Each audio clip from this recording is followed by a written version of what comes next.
Olá, segundo ano, como que vocês estão? Espero que todos estejam bem. Hoje, para continuar então o nosso conteúdo de Biologia 1, nós vamos estudar aqui o capítulo 10 do livro 3 do SAS. DNA, o material genético e a genética do funcionamento dos genes, na página 26. Por favor, pegue o seu livro para acompanhar. Nós temos estudado durante esse ano leis de Mendel, suas exceções, onde estão os genes, e no ano passado a gente estudou a estrutura dos genes, sua localização, como que os gametas são formados, né, mitose, meiose. Então falamos bastante sobre núcleo e material genético. Mas afinal, como que esses genes funcionam? Então a gente vai precisar relembrar algumas coisas. Gente, genes são sequências de DNA que estão lá nos cromossomos. E nós temos o dogma central da biologia que um gene é igual a uma proteína. Mas se sabe que, desde muito tempo atrás, que o ser humano tem muito mais proteínas do que genes. Então, o que será que acontece que o ser humano tem mais proteínas do que genes? Será que é apenas isso? Um gene, uma proteína? Então, onde estão os outros genes que estão faltando para as demais proteínas que nós temos? Gente, sabemos que a grande capacidade do DNA é a autorreplicação, a capacidade dele se duplicar. Nós aprendemos isso lá no primeiro ano. E a gente sabe então que quando se faz uma cópia do DNA, para que ele seja então traduzido, né, na proteína, a gente faz essa cópia na forma de RNA. E que existe grande diferença na forma de organização do material genético nas células eucariotas e nas células procariotas. Então a gente precisa entender um pouco, relembrar alguns conteúdos sobre RNA, RNA ribossômico, RNA transportador, RNA mensageiro, para entender como que se dá esse controle da ação gênica no interior da célula, tá bom? E entender por que temos proteínas, tantas proteínas assim, e poucos genes. Aqui na página 28, nós relembramos então que no caso das células procariotas, o material genético está solto no citoplasma. Por isso, então, ele pode ser replicado, transcrito para RNA mensageiro e traduzido para proteína, obviamente, no próprio citoplasma. Já no caso das células eucariontes, o material genético ele fica dentro do núcleo. Por isso, então, nós temos que a replicação, a transcrição para RNA é feita dentro do núcleo. E antes que esse RNA passe para o citoplasma para ser traduzido, ele vai precisar ser processado. E a gente vai ver o que é isso no fim da aula de hoje. Gente, relembrando então a composição química do DNA. O DNA, o material genético, ele é formado, né, a sua unidade básica são os nucleotídeos. Relembrando aqui a estrutura do nucleotídeo, formado por uma pentose e um fosfato à base nitrogenada. Temos 5 variações de base nitrogenada: adenina, guanina, timina, citosina e uracila, sendo que timina é exclusiva de DNA e uracila exclusiva de RNA. Lembrando que vários experimentos foram feitos até se chegar que o DNA era sim um material genético. Lembrando que o modelo de DNA que a gente tem hoje é o modelo de dupla hélice proposto por Watson e Crick. Eles ganharam o prêmio Nobel, tá? Mas o modelo deles foram baseados em experimentos anteriores, como o da Rosalind Franklin. Ela só não ganhou o prêmio Nobel, pois ela não estava viva, ela teve uma morte precoce. Mas é esse modelo aqui da dupla hélice. A gente tem que lembrar da regra de Chargaff, das proporções, né? Que adenina e timina se ligam e que a guanina e citosina também se ligam. Então, a gente sempre vai ter a mesma proporção de adenina e timina e guanina e citosina. Então, sempre A com T, C com G. Então, a gente vai ter esse modelo de escada em caracol, esse modelo helicoidal. Então, a gente vai ter sempre uma dupla hélice e sempre A com T, C com G, né? Então, essa ligação são pontes de hidrogênio. Então, são ligações que vão poder ser quebradas para daí a gente fazer ou a duplicação desse material ou então para fazer a cópia na forma de RNA mensageiro. Lembrando sempre que então a cópia vai ser pareado, né? Não vai ser, você faz a cópia T com T. Não, você vai ter que fazer então T, então a cópia vai ser o par, o A, né? A com T, C com G, sempre o par, né? Então, relembrando coisas que a gente já teve. Então, quando a gente fala da duplicação do DNA, então, para fazer cópia para mitose, você precisa fazer outra cópia disso, né? Para mitose, fazer outra célula dessa, ou então fazer a cópia, no caso, para a meiose, para formar o gameta, para depois dividir, aqui na página 34, a gente tem como que a replicação acontece. Primeiro, a molécula de DNA precisa ser desenrolada e os pares das bases das fitas precisam ser separados. Então, separa. E depois, os nucleotídeos da nova fita de DNA são adicionados por enzimas.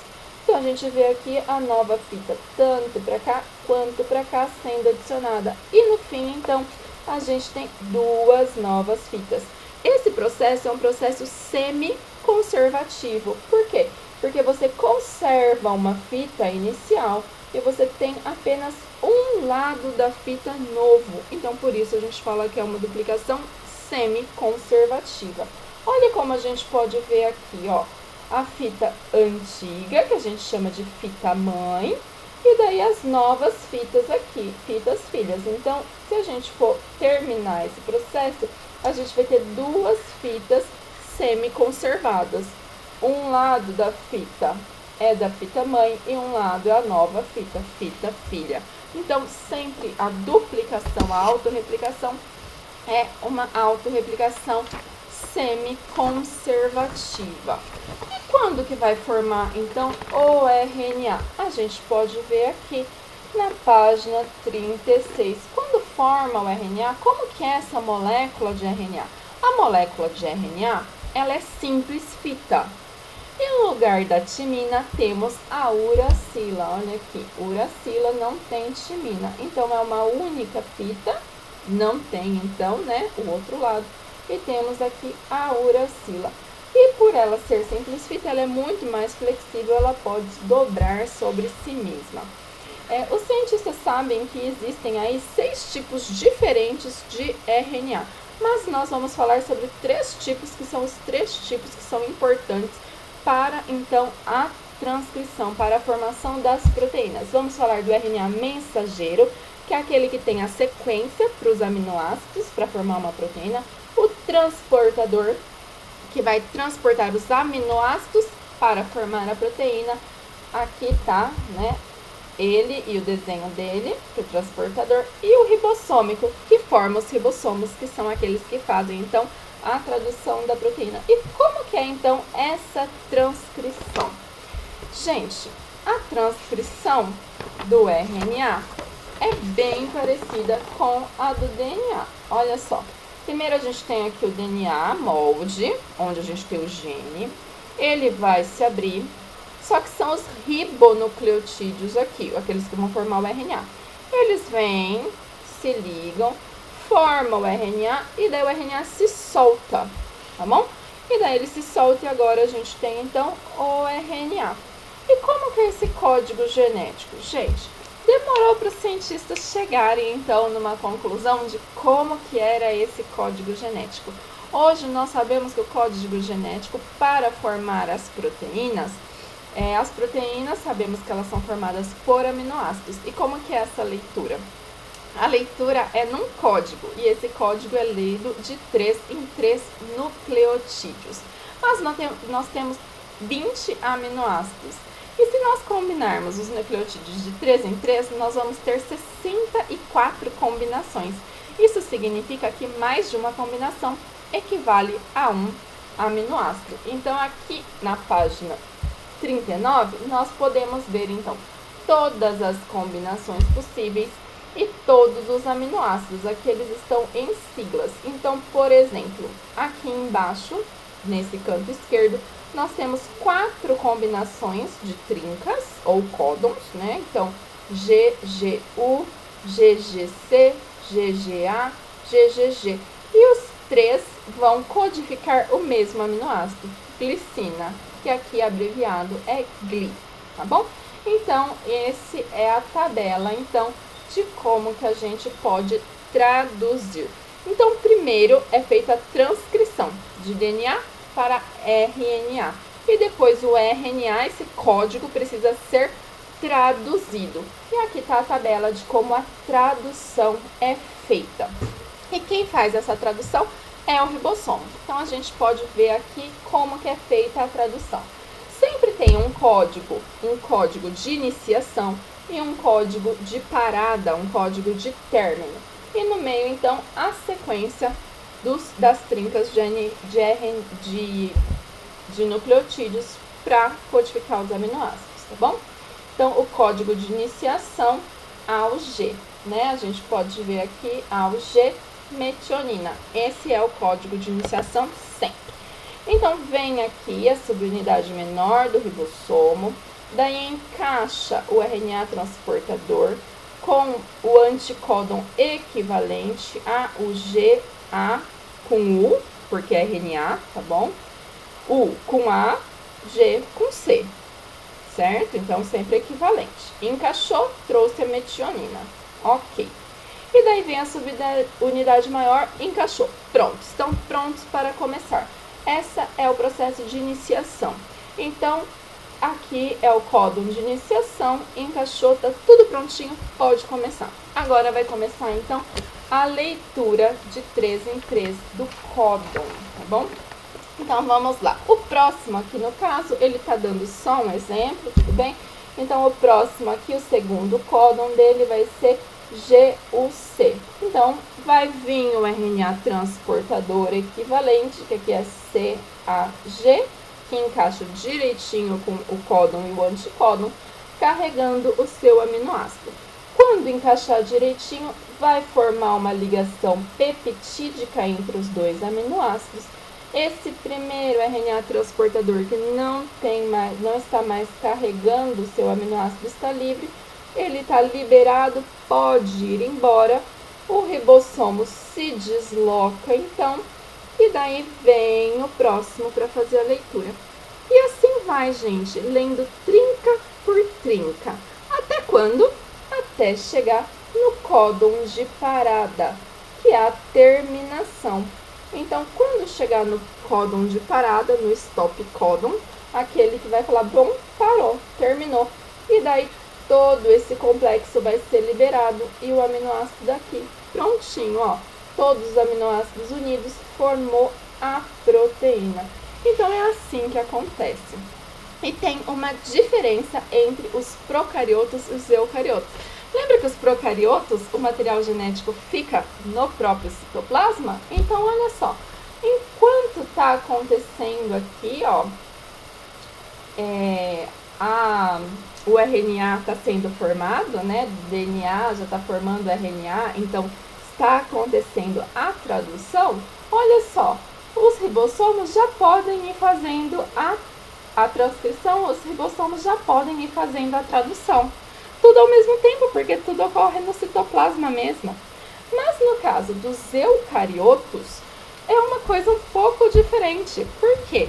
Lembra que a gente falou que primeiro faz a transcrição, a cópia da informação que está lá no DNA, dentro do núcleo, e depois precisava ter um processamento desse RNA mensageiro antes dele sair para o citoplasma? Por quê? Porque no caso dos eucariotos, a estrutura do gene é uma estrutura fragmentada. Os genes ocorrem aos pedaços. Existem partes que são partes efetivamente codificantes, que são chamados de exons, e partes que não são codificantes, que não tem código nenhum para formar a proteína, que são os introns. Então, gente, tem pedaços que aqui vai ter a informação para formar a proteína e logo adiante não. E aqui continua a proteína e logo adiante não. Você fala, gente, mas para que esses pedaços no meio da informação que não forma a proteína? E daí precisa, então, tirar esses pedaços que não codificam a proteína. Esses pedaços que não codificam a proteína são chamados de intron. Durante muito tempo, pensou que os introns não tinham função nenhuma. Mas hoje sabe-se que eles têm função reguladora. E o que ocorre com os introns? A gente pode entender o que ocorre com os introns aqui na página 42, gente. Olha só. Então, a gente tem aqui, ó, exon, intron, exon, intron, exon. Esse é o nosso DNA que está lá no núcleo. Quando faz o RNA mensageiro, que copia, então ele vai copiar igualzinho, tá lá. Exon, intron, exon. Para formar a nossa proteína, só precisa dos exons, não precisa desses introns. Então, vai precisar cortar os introns fora e juntar os exons. Quando corta os introns fora e junta os exons, isso chama splice, tá bom? Então, olha aqui, ó, junta, corta aqui, junta, forma os splice. Então, cortou, juntou, RNA exônico de exon montado, e daí vai lá para o citoplasma para passar, então, pelo ribossomo e formar a proteína. Ótimo, que bom, né? Hoje a gente sabe que o RNA intrônico, ele tem outras funções. Regular os genes, fazer várias outras coisas, que antes achava que não tinha nada de importância. Mas, gente, hoje a gente consegue explicar por que a gente tem várias proteínas e poucos genes. Por causa desses splicings. Existem splicings alternativos. O mesmo gene em células diferentes podem formar proteínas diferentes. Então, veja aqui, o mesmo gene, ele é transcrito e a gente chama isso de pré-RNA mensageiro. No caso, se for uma célula que está lá na tireoide, o splice ocorre de um jeito e vai juntar exons. Por exemplo, junta o exon 1, o 2, o 3 e o 7.